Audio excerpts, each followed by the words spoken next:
Oh no, we've just gotten word that one of our family members is about to pass. What should we be thinking about in the final days and weeks of a family member's life to make sure that estate planning and probate is going to be carried out? Hi, I'm John Strohmeyer with Strohmeyer Law. Today we're going to be talking about what we can be doing when we know a death is imminent.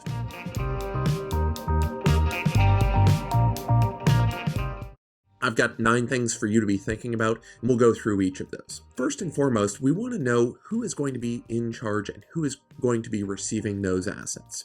The primary place to look is for a last will or a trust agreement. We want to know who is going to have control, who's going to be named as the executor, trustee, or the administrator. We also want to know who is going to be entitled to that property. So we start with finding out where are the governing documents. Once we know what that governing document should be, we want to make sure that we've got the original document. Here in Texas, one of the things that we always look at in terms of probate is, are we filing the original document?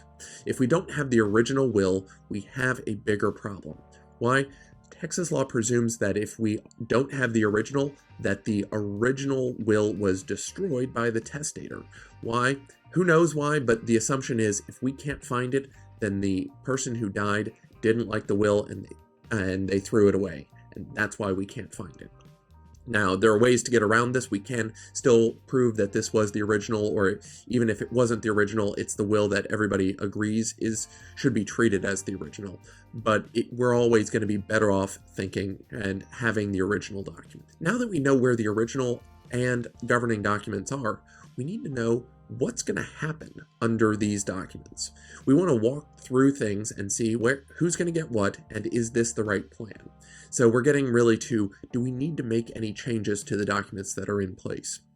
This is going to vary. There's no right or wrong answer, but it's important to take a look at the document and see what it says.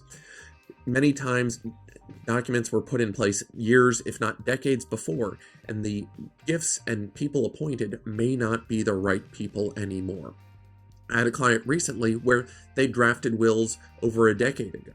The rough plan was still in place. They were going to leave everything to their spouse, otherwise to the kids if both parents had died. That part hadn't changed. But what had changed was the addition of a few assets that weren't going to fare well underneath the planned documents. Why? Well, it was going to leave stock in a closely held corporation to a trust that wasn't going to be allowed to own it. So rather than impose that problem and complication on the family, we made sure to update the documents to ensure a smoother transition of that stock. So when it comes to this, we want to make sure that we're not having our documents create any problems. So if we can clear up any of those problems before we need them, so much the better. Item 4, if we want to make changes, can our testator, the person who's about to pass, are they going to have the capacity to make any changes to their documents? This obviously is going to be more of an up or down question, but we want to know what capacity are they in, and if it even is something we can be looking at. Next, while we've been thinking about probate and transfers under a last will, we also need to consider the non-probate assets. So wills don't control everything, but they do control probate property. Probate property is going to be anything that doesn't have any sort of legal label or a contractual obligation on who receives an asset when somebody dies. So non-probate property, things like life insurance, annuities, 401ks, IRAs, 403bs, and bank accounts that may have transfer on death provisions are not going to be governed by the terms of the will. We want to make sure that we know which assets are not going to be following the will, and we also want to make sure that they're going to the right place. Again, while somebody's still alive, we still have the chance to make changes if we can, and that's what we want to do. We want to know now where things are going to go and if that's going to cause any problems. After that, we've looked at just the non-probate assets. Let's make sure we've got a good list of all of the assets. What is out there? What is the full range of assets that we should be looking at? While we have the person still alive, we can make sure that they've taken a look at the list and that we've had them confirm that this is everything. The problem is, once somebody dies, we don't have some clearinghouse to go look at to find all of their assets. If we didn't know they had an account at Wells Fargo or Cadence or Chase or Amagi or Regions, We're just not going to know without going to that bank and picking up the phone and reaching out and seeing if they can tell us what accounts might have been there. So again, getting that full list of assets now so that we know what we're dealing with will really help us. After that, looking at those assets, we want to know if there are any valuation issues. Now, this is going to mean if we're going to have to figure out what something is worth. Sometimes we're just going to be giving all of one asset to one person. Sometimes it'll be equal shares. But if we're giving out certain values of assets, only $1,000 goes to this person or $10,000 goes to that person, we're going to have problems figuring out what that value is worth, looking to line that up as soon as possible, because what would be the most difficult response would be we're going to need to get an appraisal of this asset. If we need to get an appraisal, it's going to take time and it's going to take money, so we want to start lining that up as soon as possible. Looking at the home stretch, this is going to be what are some final problems we can maybe anticipate and start to neutralize now.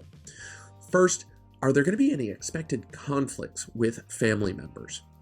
If we know if somebody is not going to like the will or what's going to happen under these documents, we want to identify that as soon as possible so that we can possibly put something in place to limit the effectiveness.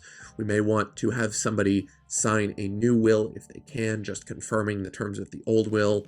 That might stop a person from trying to challenge if they know that the gifts under the will from years ago are still the gifts that are intended to be made. Again, trying to identify those conflicts as soon as possible so that we can head them off. Finally, the last thing to think about with somebody who doesn't have long to live, is their estate going to be solvent? Do they have more assets than debts? Again, this is looking down the line. What's going to happen? Who's going to be entitled to property? And what does that mean for the family that's expecting to receive assets? So we've talked about a number of things today. Ultimately, when you get word that somebody is going to be passing soon, you do want to make sure that you have taken care of as much as possible while they're still alive. Why? They have a lot of knowledge in their head that we want to get out of them as soon as possible, because that's going to help the family transition. There are a lot of things that we can do for this person to speed the transition and make it easy for their family members. But really, once we know that somebody's going to pass, we want to make sure that we're taking care of things as soon as possible and as easily as possible.